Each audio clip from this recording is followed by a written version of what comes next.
Então, eu vou apresentar aqui a professora Jane Clay Mendonça, que vai falar sobre a narrativa multidimensional, uma nova proposta do contar uma história de animação. A Jane Mendonça é doutora em cinema e audiovisual, professora dos cursos de publicidade e propaganda, design de animação e jogos digitais no Centro Universitário Curitiba, ministrando as disciplinas de produção em cinema e TV, produção audiovisual, história da animação e do cinema, técnicas audiovisuais semióticas e projeto Integrador 2, curta-metragem de animação.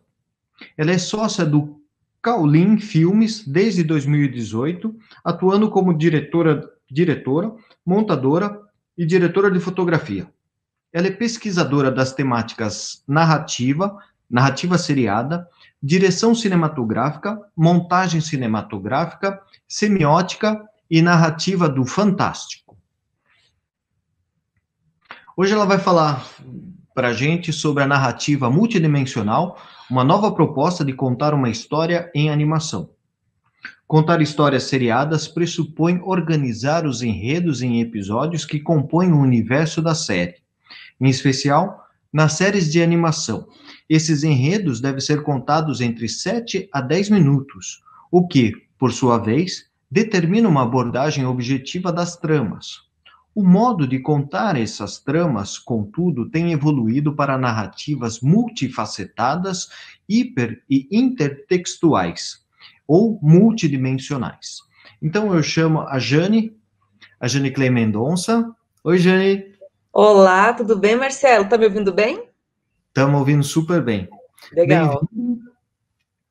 Obrigada. Eu deixo você agora para a tua apresentação. Perfeito. Obrigada, Marcelo. Obrigada, pessoal que está assistindo. Boa tarde a todos vocês. É muito legal estar com vocês aqui e conversar um pouco sobre essa que foi a minha temática no doutorado. E estou trabalhando agora, né, na divulgação, que eu defendi o doutorado este ano, né? Então, tenho o quê? 30 minutos, né, Marcelo? Isso. A gente tem 30 minutos, depois um tempo para comentários. Perfeito, então. Então, eu vou começar compartilhando aqui a tela, vamos ver se eu consigo compartilhar direito. Deixa eu pegar aqui. Achei. Vocês estão conseguindo ver aqui a minha tela? Ainda não, estou esperando o Marcos abrir. Ah, agora foi. Vou colocar aqui a tela cheia. Está claro aí para vocês também? Perfeito. Beleza, então. Muito bem. Então, como o professor Marcelo muito bem introduziu aí, o título dessa conversa, né, assim, essa palestra, é sobre a narrativa multidimensional, uma nova proposta do contar uma história em animação. Ou seja, existem diversas maneiras de se contar uma história, né? E a gente está focado aqui na estrutura dessa história, ou seja, permeio ali o roteiro com a estrutura de narrativas seriadas em termos de temporada. Então, eu passo de episódios por temporadas para chegar num todo, né? O que me chamou muita atenção para se estudar essa temática num doutorado é justamente os modos como essas histórias em série de animação estão sendo contadas, né? E para um público cada vez mais jovem. Nós temos sempre aquela questão agora que é muito em voga da dupla audiência. E essa dupla audiência acaba impactando, incidindo diretamente em como, não só sobre o que eu vou falar, o que eu vou contar, mas o como eu vou contar essa história, né? Não muito distante da nossa linha temporal aí, nós temos muitas séries até então, começo dos anos 2000, vamos lá, metade dos anos 2000, né, 2005, 2006, as séries de animação, elas tinham episódios procedurais. O que são episódios procedurais? Que tem um começo, né, um início, um meio e um fim, ou seja, um início, um desenvolvimento e uma finalização, termina aquela situação, beleza, partiu um novo episódio, uma outra história e é como se aquele outro episódio anterior nunca nem tivesse existido. Da mesma forma, alguns personagens poderiam entrar e desaparecer assim que terminasse o episódio, nunca mais era retomado. Exemplos disso, eu posso contar aqui, né? Vamos lá. Scooby-Doo, Johnny Bravo, né? E outras séries, tantas séries de animação, né?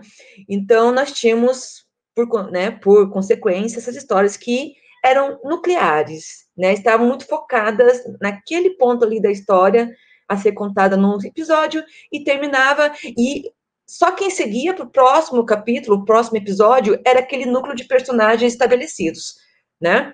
Acontece que nós temos alguns fatores sociais, econômicos e tecnológicos que vão mudar esse olhar do espectador sobre narrativas, né? Como, por exemplo, a internet. Na internet, a gente tem uma maneira muito única de se navegar por um site. Eu posso navegar saindo da página de apresentação, que seja marca ou empresa, e ir para o contato, depois ir para o portfólio.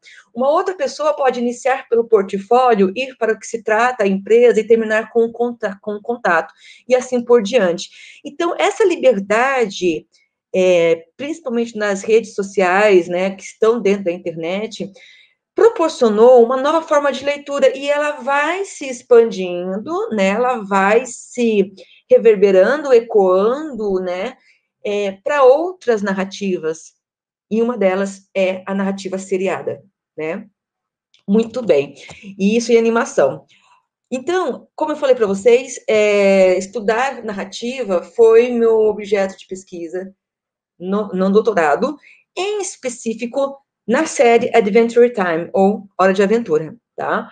Apesar de eu atuar com cinema e estar muito na produção audiovisual, né, através da minha produtora, ou através até das disciplinas que eu ministro, refletir muito sobre as camadas de significação, eu acabei indo para o lado da série de animação, porque as séries de animação, não vou chamar de gêneros, né, mas a série de animação possibilita uma maior flexibilidade na estruturação dessas narrativas, tá? Esse meu conceito de narrativa multidimensional não é restrito apenas a séries de animação. Até porque eu estudei a estrutura, ela pode ser replicada em séries live action, né? Como, por exemplo, uma que fez muito sucesso dias atrás, né? Dark, que trabalha com essa questão temporal. Mas cada episódio, e dentro dele, existem determinados núcleos que se dialogam entre os episódios, né? E que vem se desenvolvendo desde a primeira temporada, né? Então, vão se desenvolvendo. E eles vão tendo essa leitura hipertextual. Você precisa fazer as conexões. É isso que acontece numa série de animação como essa, Hora de Aventura, mas que também ela é justamente uma narrativa de ruptura, porque a partir de Hora da Aventura você tem outras séries que começam a trabalhar nessa mesma lógica, como, por exemplo, Steven Universe, né? Muito bem. A partir disso, eu trago aqui para vocês alguns dos conceitos que permeiam, então, essa multidimensionalidade, porque é preciso que fique muito claro que eu não estou só traçando um modelo narrativo pela sua estrutura, né, o seu texto, pelos roteiros que estão se conectando, né? Eu estou considerando aqui um transbordamento estrutural, mas também de temáticas, de abordagens e assim por diante. Mas lá na base, o que comanda tudo isso?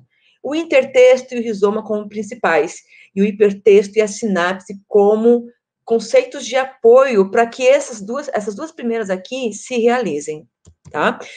Para quem não sabe, intertexto, segundo Deleuze e Guattari, ele é tudo que traz para dentro da narrativa um eco de obras já existentes, né? Não são easter eggs, há quem confunda com easter egg, mas aí Compagnon, ele fala o seguinte, que é muito interessante, nossos textos não são nossos textos. Eles são o resultado de uma série de outros textos, sejam eles literários, musicais, cinematográficos, né, ou pessoais, que estão presentes naquilo ali.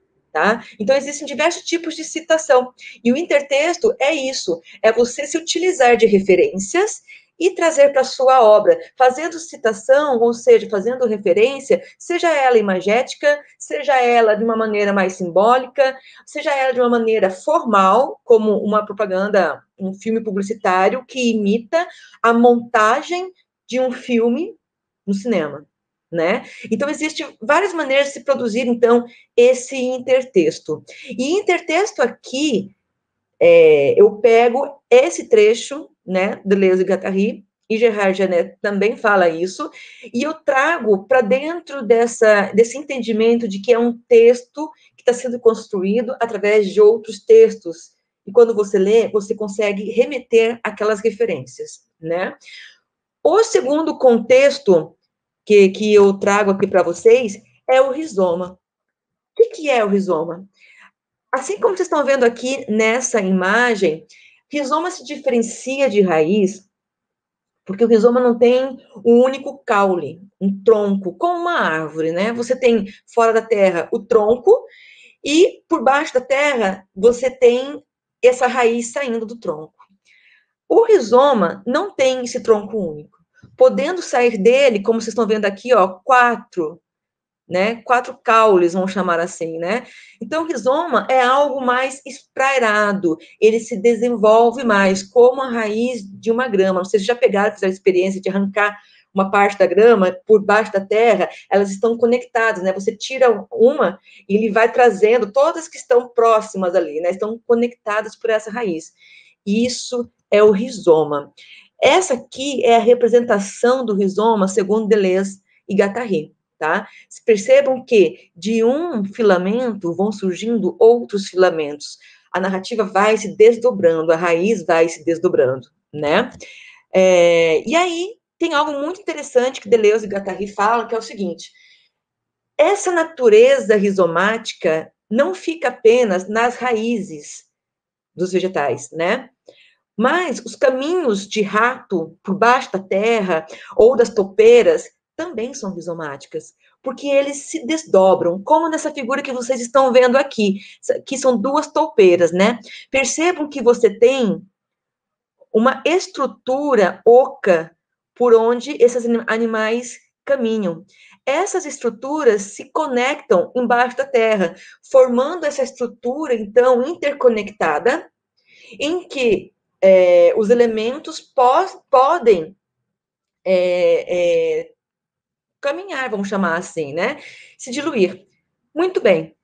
Com base nisso aqui, a gente vai, então, para um outro contexto, que agora são os dois conceitos de base, então, para esses dois primeiros que eu apresentei aqui, que é o hipertexto, que é aquilo que eu falei para vocês no começo da minha fala, que é essa capacidade de você explorar, de você ler à sua maneira, sem que com isso o seu entendimento seja prejudicado, tá? Então você já tem ali hipertexto, né, o intertexto, que são referências a obras e que insere, pode ser referências externas, como literatura, uma ação política, né, uma crítica social, um filme, ou pode ser uma conexão interna mesmo, como foi aconteceu e aconteceu muito em Hora de Aventura, dele mesmo se citar as suas referências em outros episódios, né, e isso é muito importante para o entendimento, então, da narrativa maior.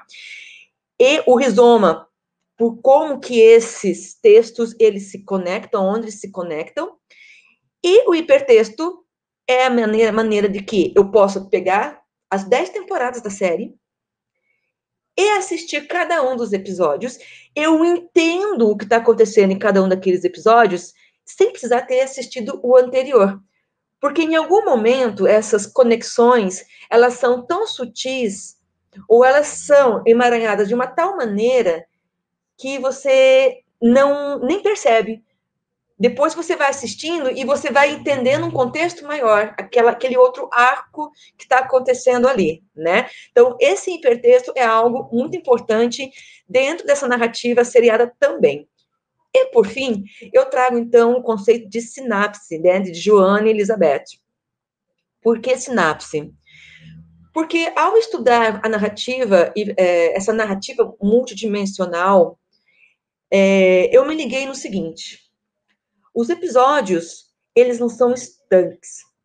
Eles não são só aquilo que você está assistindo naquele momento, porque ele está fazendo, através dessas referências, de jogar você para essas referências, está provocando um movimento de que você pode ter assistido um episódio e ter entendido ali, você pode assistir ou você pode assistir esse episódio em algum outro momento e aí você entender tanto este quanto aquele que você vai assistir posteriormente, e vai estar o tempo todo expandindo, tá?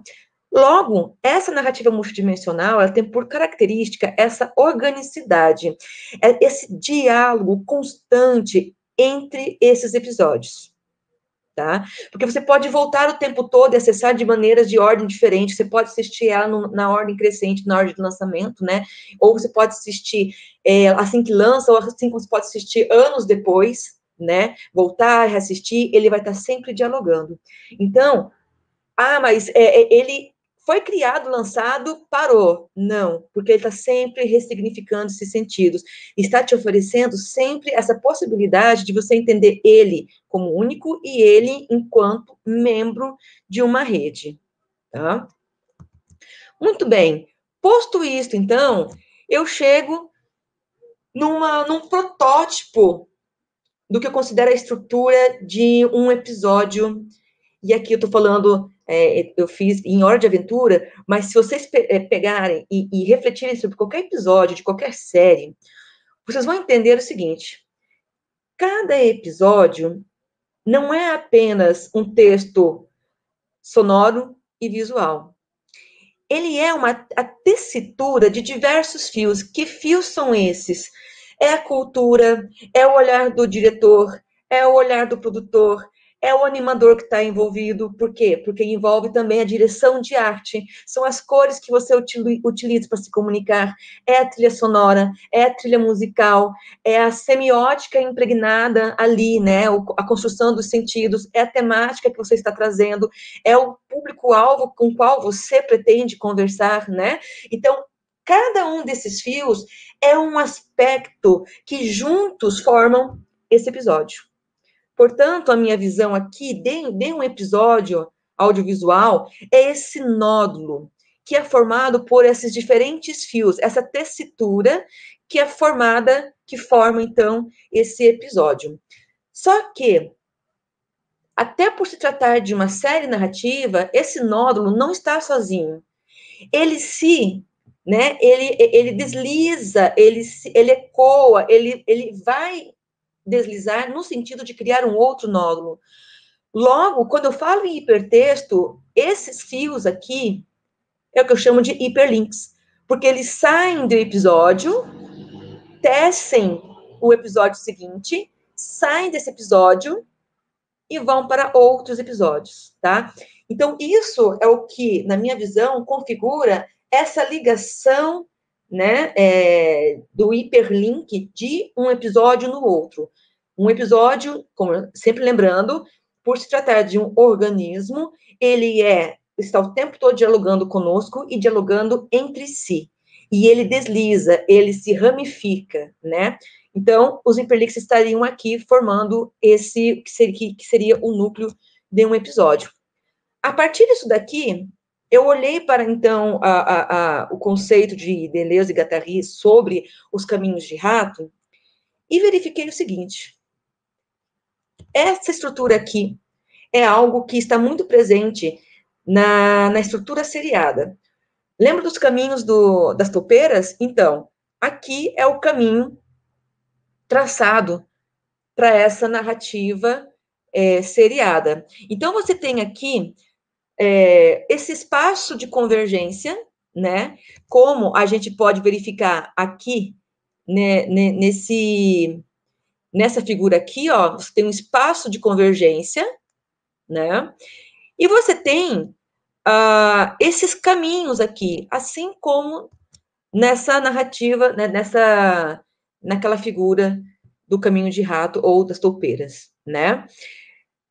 Aliando aqui o conceito de rizoma, você tem um caminho de entrada e um caminho de saída, certo? Como aqui, nessa figura, você tem os hiperlinks vindo de um outro nódulo, se conectando, emaranhando nesse nódulo aqui e se desmembrando em um outro nódulo. Então, ele tem uma entrada e tem uma saída, tá? Por isso que você tem aqui, eu representei aqui uma entrada, que pode ser uma saída, olha, a flechinha aqui indica dois movimentos, aqui também, e aqui também você tem outra entrada e outra saída, e assim por diante, né? Então, o que isso significa? Que você tem uma ramificação, assim como no rizoma, você tem um caminho em aberto, né? Tem espaços de convergência, mas você não tem uma única conexão com o tronco, com uma raiz de árvore, mas você tem conexões com diversas saídas. Imagina aqui como os diversos caules que eu mostrei para vocês ali.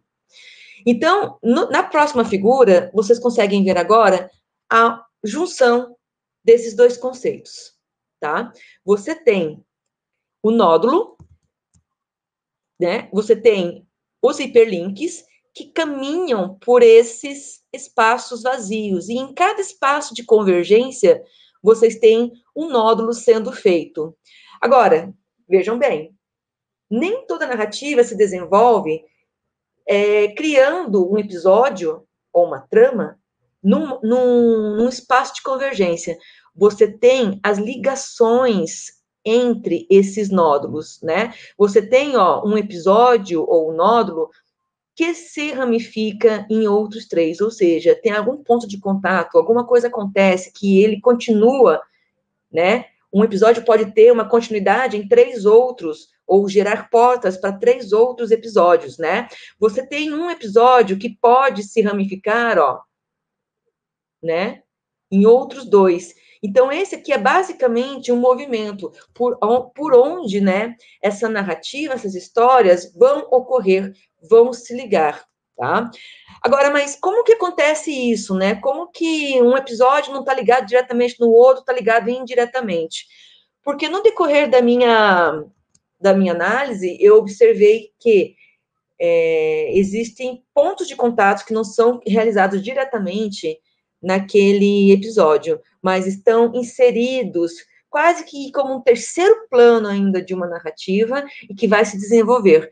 Como é que eu cheguei a essa conclusão? Bom, é claro, eu tive que desenvolver uma metodologia de pesquisa que me pudesse me oferecer essa análise. E assim como ontem a gente teve encerramento com um professor doutorando que fez a engenharia reversa em bonecos de stop motion, eu fiz também a engenharia reversa, só que em termos de estrutura, né? Contudo, a engenharia reversa eu usei como base, mas eu fiz algumas adaptações para o meu projeto. E eu acabei por inventar uma outra metodologia. Essa metodologia é minha criação. E eu a denominei de decodificação estrutural. Por que isso? Porque eu tive que decodificar os episódios por ações, por atos, e observar nesses atos quais os elementos se conectam com outros episódios em quais atos, né? É um pouco complexo para falar agora para vocês, mas assim, basicamente, eu tive que desestruturar episódio por episódio, né? Foram mais de 242 episódios assistidos e analisados, decodificados, né? Um por um. Então, como que isso aconteceu, né? Uma primeira etapa para isso foi eu realmente descrever, né? O episódio que acontecia no ato 1, 2, 3, 4 e 5. E a partir desse levantamento aqui, eu tive que fazer um mapeamento. Quais são os personagens que aparecem e sobre o que está acontecendo. Nesse episódio aqui, que já é o piloto de Hora de Aventura, eu tenho a trama A, que envolve a trama do fim. Eu tenho a trama B, que já colocam ali no piloto a trama de Jake e a Lady Iris, e também me apresenta a trama C. Eles já me introduzem a trama com o Rei Gelado. Então, não teve outra maneira de se trabalhar senão assistindo episódio por episódio e fazendo essas anotações para depois eu conseguir, então, identificar. Essas letrinhas que estão aqui faz parte de um processo de identificação e nomeação de cada personagem para que eu pudesse citar esses personagens depois, num outro momento da minha tese, né? Muito bem. Feito isso daqui, gerou mais de 200 páginas de descrição, algumas mais pormenorizadas, porque eram necessárias, outras um pouco mais diretas, né? Tem episódios que permitem você ser mais objetivo nessa descrição, né? Então, isso aqui faz parte da base da engenharia reversa. Eu desconstruir esse episódio, entender ali os atos, né? Com isso, eu fui para a parede. O que eu fiz aqui? Cada um desses post-its é um episódio de uma temporada, então eu classifiquei por cor. Essa temporada aqui em especial é a temporada 6, do episódio 1 ao episódio 43, tá? Tá faltando alguns episódios aqui na foto que eu tive que cortar, né? Mas então aqui eu coloco temporada, episódio e o nome desse episódio. Por que isso aqui foi tão importante? Porque eu tive que acessar o tempo todo visualmente aonde que eu estou e qual que é o nome desse episódio, e para eu conseguir fazer essa ligação. Chegou a um ponto que, assim, eu bati o olho num post-it aqui e eu já entendi, lembrei qual que é a história, né? Porque é muita história, então você tem que estar o tempo todo ali recorrendo a esse contato visual, né? Para quem é visual, esse quadro aqui é perfeito para se trabalhar. Lembra que eu falei dos protagonistas, dos personagens? Então, eu fiz um levantamento, né, desses personagens e eu tive que fazer uma classificação, então, desses personagens para eu entender quem são os protagonistas, quem são os coadjuvantes, e eu ainda entendi que havia uma terceira classe de personagens dentro da série, que são o que eu chamo de inserts. Por que inserts? Eles estão na série, eles não necessariamente desenvolvem a sua narrativa, o seu arco, mas eles estão presentes e são muito importantes para que a história se desenvolva, né? E eles vão fazendo esse trabalho de ligação. Eles são importantes para isso, né? Em princípio, então, em princípio não, por fim, então, eu cheguei ao número de 114 personagens na série. Talvez, claro, eu tenha passado por algum deles e acabei não registrando, porque são muitos personagens, mas nessa contagem aqui não estão sendo contemplados os personagens que aparecem num único episódio e desaparecem, porque sim, há esse tipo de personagens em Hora de Aventura, mas há aqueles personagens que aparecem 2, 3 vezes, então eu tive que fazer um recorte. Quem entra na tabela? Quem é protagonista? Quem é o nível 2 coadjuvantes e quem é o nível 3 inserts. Então eu tive que entender, através daquela lâmina, né, da decupagem ali, dos atos, eu tive que entender quem eram os personagens que estavam mais envolvidos em suas tramas próprias e os personagens que davam mais apoio, os personagens que apenas apareciam. É claro que esse critério foi muito mais pormenorizado, né? Não era só o número de episódios, né? Porque teve personagem que apareceu 2 vezes, 3 vezes, como o Lemongrab apareceu 3 vezes, e ele desenvolveu o arco dele. Então, assim, quem é Lemongrab? Ele é protagonista ou ele é coadjuvante? Ele entra nos protagonistas, né? Apesar de não ter um nível de protagonismo como o Finn, o Jake, que precisa Jujuba, a Marceline, né? Muito bem. Então, depois disso daqui, então, eu tive que entender o seguinte, eu tive que me botar naquele cantinho da reflexão e tentar entender qual elemento conduz à estrutura narrativa. Eu estou falando de uma narrativa multidimensional, ou seja, que não fica só na estrutura, não fica só no roteiro, né? Ele vai para temática, vai para direção de arte ou técnicas, ele vai para uma série de outras camadas que constroem essa ideia multidimensional, né? Mas qual fio me conduziria, então, nessa estrutura? O que eu ia optar para entender essa narrativa com começo, meio e fim? O que comanda isso, né? E aí eu tive que fazer uma escolha. É tema, né? É história, mas tem histórias que acabam. Então, e aí eu cheguei à seguinte conclusão: uma obra audiovisual, qualquer história, se faz não apenas de ações, mas principalmente de personagens, né? E quando eu entendi isso, quando eu olhei pela perspectiva de personagens, a minha cabeça abriu. E aí eu comecei a fazer uma série de ligações. Então, né, o elemento que vai conduzir a minha estrutura narrativa são os personagens. Então, a minha próxima parada foi o seguinte: eu peguei papel, tá? Peguei uns papéis pautados que eu tinha aqui e eu fui colocando, beleza, episódio 1, tal personagem, ok, episódio 2 vai para tal personagem, só que no outro episódio esse personagem é retomado, então eu fiz com todos os episódios de todas as temporadas. Depois que eu fiz tudo isso, eu abri esses papéis, literalmente, no chão, e aí eu acabei fazendo uma colagem com papel sulfite, e eu fui desenhando à mão essas conexões, né? Então, eu desenhei a espinha dorsal, como vocês estão vendo aqui, essa curva maior aqui, né? Que é do Finn. O Finn, depois de tanta investigação, ele é o protagonista maior. E a série se desenvolve por meio dele. Apesar de, em alguns episódios, esses episódios não estarem ligados com a vida dele. Estão o que eu chamo de episódios flutuantes. Você tem a história desenvolvida de alguém, como, por exemplo, do Jake e a Lady Iris com a família deles. Tem episódios que o Finn nem é citado, não aparece nem em nome, nem em alguma situação, nada. São episódios flutuantes, né? Tem um núcleo próprio ali. Então, cada bolinha disso aqui é um episódio. Lembra do meu modelo ali, dos nós?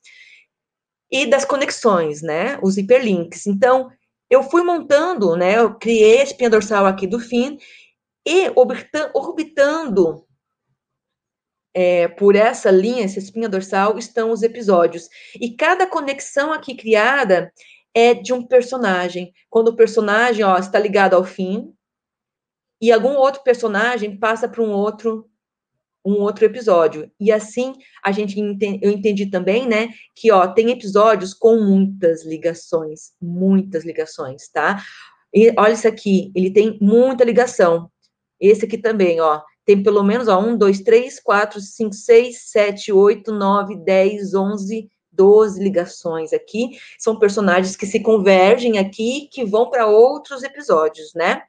Muito bem, esse documento especial eu não joguei fora, está enrolado aqui em casa, ele deu em torno de 3 metros de largura, não, 2 metros, 2,5 metros de largura por 8 de comprimento, tá? Fiz tudo na mão, tudo, porque eu sou dessas, né? Eu preciso colocar na mão e entender para onde eu vou, para daí, sim, eu passar para a próxima etapa, né? E como é que eu passo a próxima etapa? Logo criando uma legenda, né?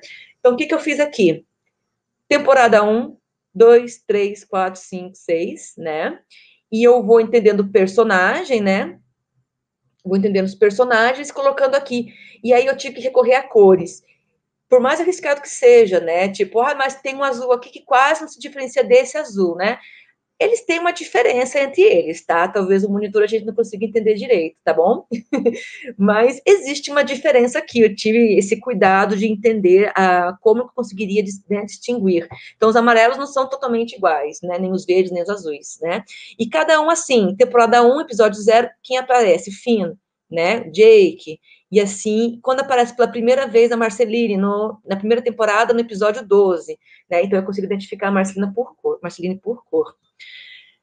Passou essa fase? Muito bem. Agora a gente vai para a nossa vetorização. Então, aqui eu trago o desenho daquilo que eu fiz à mão, eu fotografei, juntei no Photoshop tudo, tomando cuidado, claro, de linkar, né, grudar cada trecho no seu lugar correto. E eu cheguei a esse modelo aqui, tá? Esse monte de fios, tá? Não se desesperem, né? Chegando mais próximo aqui, não sei se vocês conseguem ver, eu tinha que mostrar que temporada, né? Onde estão os trechos das temporadas para se entender, né? Então, eu juntei aqui, ó, por colunas, assim, de cima para baixo, primeira temporada, segunda, terceira, quarta, até a 10ª temporada, né? Aqui nós temos o episódio piloto e dele sai aquela estrutura que eu mostrei para vocês a lápis. Esse azul aqui, essa curva, ele é a estrutura do fim, né? É o fim permeando toda a narrativa. E aí desse aqui já vai saindo as ligações, né? Muito bem. Então esse aqui é o ponto de partida e este aqui é o ponto de chegada da minha narrativa. É o último episódio da 10ª temporada, tá? Percebo como você tem uma grande confluência aqui de personagens, tá? Cada fio aqui é um personagem, é uma trama, né? Então, deixa eu ver se eu tenho aqui. Ó, essa aqui é a jornada do Jake, tá? Então, você tem aqui o Finn, você tem o Finn participando de cada um dos episódios. Lembra da trama? Dos fios? Então, eu representei como esses fios aqui, tá? Episódio 0, episódio 1, episódio 2. E por ser tridimensional ou multidimensional, a ordem desses episódios, ela segue, né, uma ordem de crescimento até chegar ao final, mas não necessariamente aqui está o número 1, aqui está o número 2, né? Aqui pode estar o número 1, aqui o número 2, porque eles flutuam. Imagine a sinapse, né? Nossos neurônios estão ali naquele espaço, né? Então, você tem aqui esse desenvolvimento, o Finn está presente, né, nesses episódios aqui, então, ele vai se colar aqui, cada um desses episódios, e esse aqui é a caminhada do Jake, né? O Jake sai do episódio 0, vai para o 1, sai do 1, vai para o 2, do 2 vai para o 3, do 3 vai para o 4, do 4 para o 5, do 5 para o 6, para o 7, né? E assim vai se montando. Isso é com todos os personagens. Essa aqui mesmo é a linha da Princesa Jujuba, tá? Ela sai do 0, vai para o 1, depois só aparece no episódio 7 e ela vai indo para os episódios, né? Depois vai para o 19 e assim por diante. Então, você vai construindo isso daí, né? Esse trecho aqui eu trouxe para vocês porque, apesar de parecer tão embolado, eu cheguei a algumas conclusões muito interessantes e que a gente chama isso na construção de roteiro de portas. Quanto mais portas você tiver na tua série, que significa portas, quanto mais possibilidades você abrir naquela temporada para ter continuação numa outra temporada, melhor, tá? E aí eu identifiquei que até a temporada 5 você tinha uma ligação bem alta, né, entre personagens e episódios. Mas quando chega na temporada 5, você tem um número absurdo de portas se abrindo para a 6ª temporada.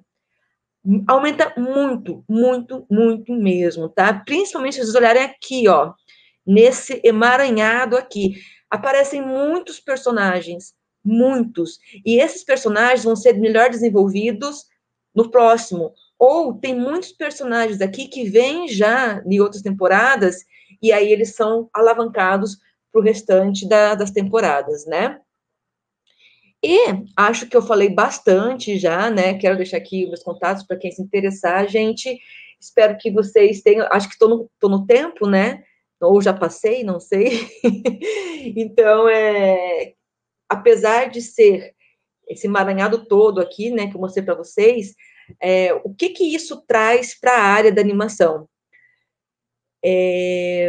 Principalmente essa reflexão de que uma história, hoje, ela não é mais criada, né? Uma história em série de animação não é mais criada com episódios procedurais, até por conta do público, né, que está assistindo aquilo ali. Então, para quem vai trabalhar com o roteiro, isso é muito importante, né? Olá, professor. Oi, Jane, olha. Hã? Tô dentro do prazo, né? Ah, não sei, eu acho que sim. O pessoal não está reclamando porque deve estar dentro. Bom, enfim, maravilhosa a tua apresentação. Tem muita gente elogiando um monte de coisa aqui. Acho que talvez Obrigada. depois vale a pena dar uma olhada nos comentários ali. Sim. Não tem muitas perguntas, eu que pensei umas perguntas. Eu Claro, vou colocar eu vou colocar uma outra coisa que está colocado aqui, e na verdade eu concordo com tudo que o pessoal está comentando aqui. Queremos ler sua tese, eu acho que se você deixar aí um link para... Vai ser defendido ainda, né? Não, já defendi, foi em Ah, já abril que eu defendeu. defendi. Então, assim, o Agora pessoal estou quer na fase ler, da. quer ter o link. Acho que o pessoal quer dar uma olhada nisso daí. Eu vou Claro, de trás para frente aqui. Eu não vou rever tudo que você falou aqui, porque acho que o pessoal, qualquer coisa, acessa nos vídeos depois, né? claro. Enfim, o pessoal comentou do Stranger Things, eu também pensei a mesma coisa. É. Lá daquelas conexões. É uma coisa muito louca. Eu queria te perguntar umas coisinhas, assim. Bom, Claro, primeiro, parabéns pelo teu trabalho, né? É uma coisa obrigada, imagina. ampla, assim, profunda, grande, ramificada. Eu tinha umas perguntinhas básicas, assim, do Deleuze e Guattari, que livros que você tem lá? O Platôs é um que fala do rizoma. E da parte do intertexto, você consegue me É. dizer qual que é? Do intertexto, Deleuze e Guattari, ele fala bastante também no decorrer do livro deles, né? Mas, até Eu vi o coloquei essa Platôs também. referência, mas o Gerard Genet, no livro Sim. Palimpsestos, a literatura de segunda mão, ele é mais importante ainda que o Deleuze e Guattari, tá? E esse livro vocês conseguem encontrar na internet em PDF, tá? Versão português mesmo, Uhum. porque o livro físico, ele esgotou, não tem nem português nem francês. Eu tentei comprar em francês na época, e aí a editora me Legal. avisou que esgotou, não tem mais. Mas felizmente pra gente, né, tem PDF na internet. E você trabalhou basicamente com o conceito do Gerard Genet, não e um pouco do Isso, Guattari, né? Mas você não isso. tocou lá em Bakhtin ou Júlia Kristeva, alguma coisa assim, não, né? O Gerard Genet, ele cita a Kristeva, tá? Foi bem interessante, porque ele traz também um pouco da Kristeva, né? Assim como não deu tempo de eu citar aqui outros autores também, mas eu trago Nossa, agora esqueci o nome do autor. Nossa, espera lá. Ele, ele traz, ele na tese de doutorado dele, se não me engano, ele fala sobre a intertextualidade na publicidade e ele acaba criando 3 categorias de intertextualidade audiovisual, né? Ah, que interessante. E é muito interessante. E eu usei ele também nessa tese, porque é bem didático o que ele traz. Quem quiser saber também, depois eu deixei o meu slide ali com meus contatos no Face, só para vocês me mandarem perguntas, tá? Mas Tá eu joia, eu vou vou mandar. responder, tá? Pode mandar, por favor. Tá. Não, eu ia te perguntar assim, qual a semiótica que você usa, pô, obviamente é europeia, né? Você não fala nada de Olha, eu Parse, queria, né? inclusive, quando eu estava, porque no começo da pesquisa você quer abraçar o mundo, né? Você fala, nossa, sensacional, vou falar sobre tudo, depois você fala, você olha e não, eu tinha 5 subcapítulos da minha tese e eu derrubei 2 subcapítulos. Um deles era semiótica. Eu trabalho com a semiótica Uhum. persiana, né? Apesar de Gremar, né, da semiótica russa, né, me atrair muito porque está nesse campo dos sentidos, né? Mas como eu venho da publicidade, eu cresci com a persiana, né? Então Sim. eu acabei deixando ele quietinho. Deixa eu ver se tem mais alguma coisa. Bom, eu anotei um monte de coisa aqui. Ah, por favor, pode perguntar. Não, de perguntas basicamente era isso, assim, que eu tinha. Não sei se... Como é que a gente está de tempo? Nossa, eu não sei. Ah, tô falando A aqui. pessoa perguntou assim, quais outras séries são similares? Perguntinha da Steven Alice. Universe, tem Steven Universe, eu cito, inclusive, na minha série, o próprio Apenas um Show, prestes a terminar, no meio da penúltima temporada, eles começaram a fazer essa leitura como de Hora de Aventura, assim, né? Tanto que a última temporada, que é o Fôlego, o restinho do Fôlego, eles criam uma história maior, os episódios se conectam com essa história, eles trazem outros personagens, né? Além de Steven Universe também, uma série que tinha começado a fazer isso foi OK Caiô, e não sei se vocês perceberam, mas todas essas séries estão ali com o pezinho na Cartoon Network, né? Uma coisa assim do canal. Eu tenho um capítulo totalmente voltado a esse estudo da Cartoon Network. Eu fiz uma pesquisa de 24 horas, eu assisti, anotei todos os programas, os comerciais, o que eles tratavam nos comerciais, quando passavam os comerciais. Eu fiquei literalmente 24 horas assistindo Cartoon e anotando tudo. Por quê? Porque eu queria entender o DNA da emissora hoje, né? Então, e a Cartoon, ela tem ela criou a Tooncast justamente para isso. Todos as séries de animação que vêm da Cartoon terminam a temporada e são reprisados por algum tempo, eles vão para a Tooncast, beleza? E aí vem as novas séries. E eles criaram um projeto como é que eu posso dizer, de fomentação desses artistas. Eles meio que treinam esses artistas para esse tipo de narrativa, que é o diferencial da emissora, né? Contudo, inevitavelmente, é claro que isso vai se espalhando por séries de outras emissoras, como a Disney, né? Star versus Forças do Mal faz a mesma coisa também, com algumas diferenças, né? Eles lançam longa-metragem que sintetiza aquelas temporadas que estão vindo, estão evoluindo, e aí tem o longa que abre mais portas para uma outra temporada, né? Então dá para considerar uma tendência assim que vai cada vez está se ampliando assim por intermídios Exato, exato. Por isso que no começo da minha tese eu tinha a seguinte visão: Hora de Aventura inaugura, né, uma nova forma narrativa, ou ela rompe, porque inaugurar e romper são diferentes, né? E aí, antes de terminar, tava nos finzinhos, assim, faltava esse último capítulo até, eu cheguei à conclusão que rompe, porque outras séries estavam fazendo também esse tipo de narrativa, né? Então, ela rompe, ela não elimina as outras, então ela rompe com essa visão fechada, né? O que é muito interessante da possibilidade. E aí nós temos uma série de fatores que também advêm disso, que eu também trago na minha série. Que fatores são esses? Os próprios criadores, eles trabalham em alguns projetos e saem para fazer seus próprios projetos, né? Em Hora de Aventura, você tem o criador de Apenas um Show, o criador de OK Caiô, é a criadora de Steven Universe. Eles, né, saem dali para ver os seus projetos, mas eles levam consigo essa teoria, essa visão, né? Rebecca Sugar ela criava as músicas para Hora de Aventura, né? Tem muito de Rebecca Sugar ali, até o momento que ela sai e vai para Steven Universe, né? Foi aprovado o projeto dela, né? O que caiu a mesma coisa. O Pendleton Ward, que foi quem criou Hora de Aventura, trabalhou com o J.G. Kindle em As Trapalhadas de Flapjack, antes mesmo de Apenas um Show. Então, aí a gente consegue entender que esse tipo de escola se amplia através desses núcleos, né? Vai criando essa rede aí de desenvolvimentos, né?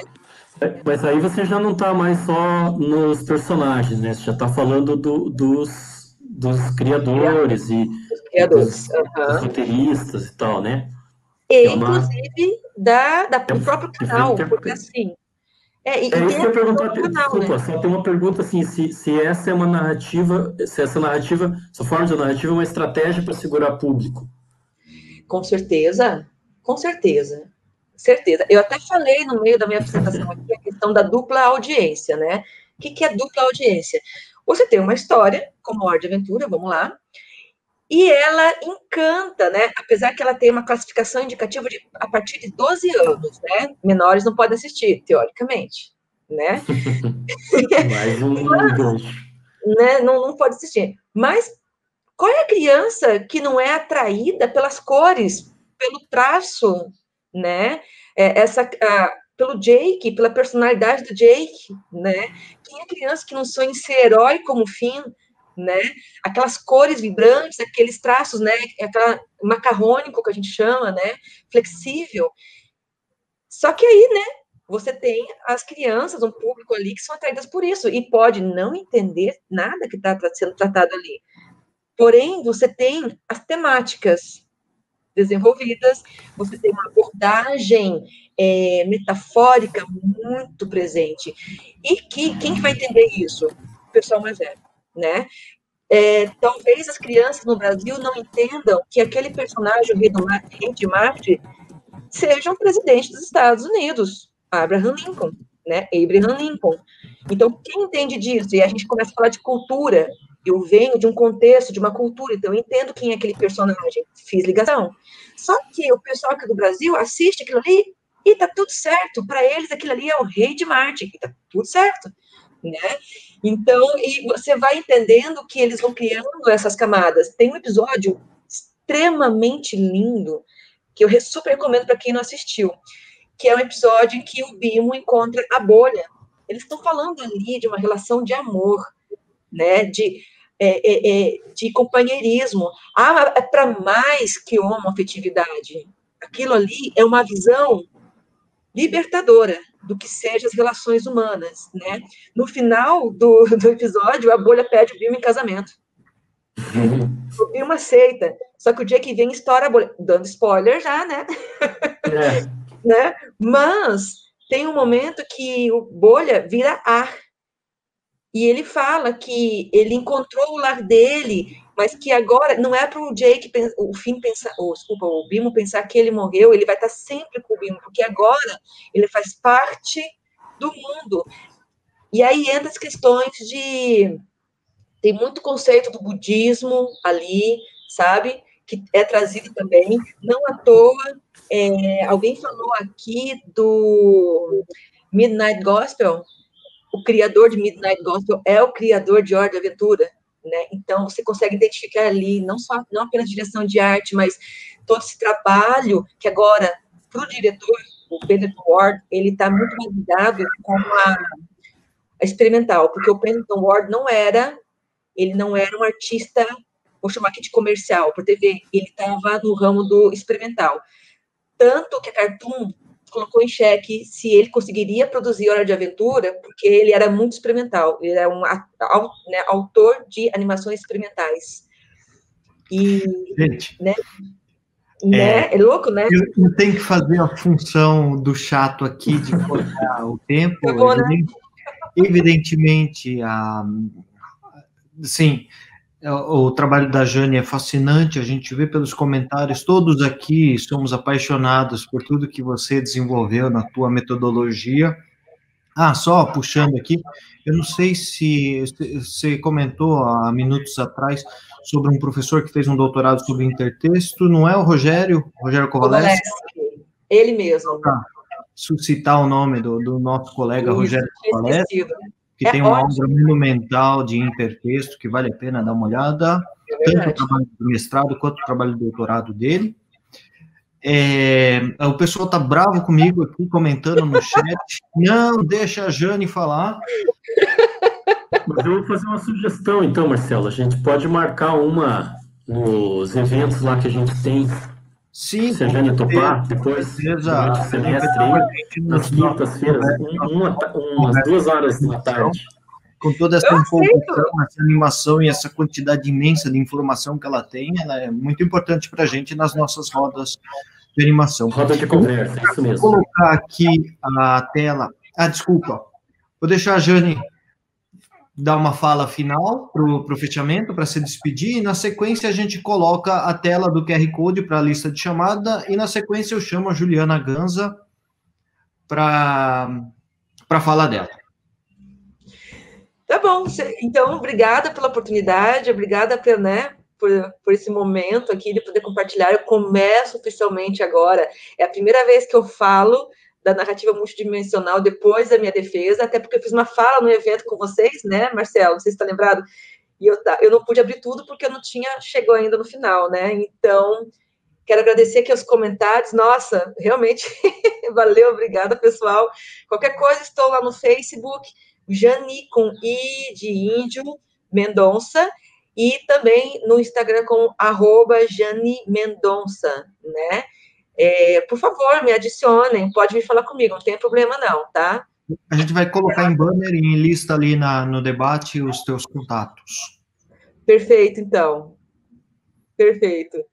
Eu que agradeço. Eu vou pedir para colocar o QR Code. Isso aqui é para a lista de chamada do pessoal da apresentação da Jane. Entre tempos, eu gostaria de falar para vocês que, na sequência, não imediatamente após, mas depois da fala da Juliana, a gente tem a mostra, uma mini mostra dos trabalhos que foram selecionados, mas por conta do adiantado da hora, a gente vai atrasar um pouquinho o início da mini mostra. Então, no final da fala da Juliana, eu relembro a vocês o novo link para vocês assistirem a mini mostra. E eu também gostaria de aproveitar esse momento para chamar aqui a imagem do Vinícius, da Ana Carvalho e do Marcos, que estão aqui dando todo o apoio para que isso aqui aconteça. Então, a gente está aqui no bate-papo, conversa, abre tela, fecha a tela, tem que colocar professor, às vezes não dá certo, volta, recoloca o áudio, eles estão dando todo o suporte aqui para que a gente consiga mostrar da melhor maneira possível esse evento para vocês. Então, muito obrigado, Vinícius, muito obrigado, Marcos. Professor, a Ana está sem câmera, mas ela está aqui sim. Eu não consigo pôr ela aqui, mas ela está aqui com a gente. A Ana também está aqui com a gente. Obrigado, Marcos. Perfeito.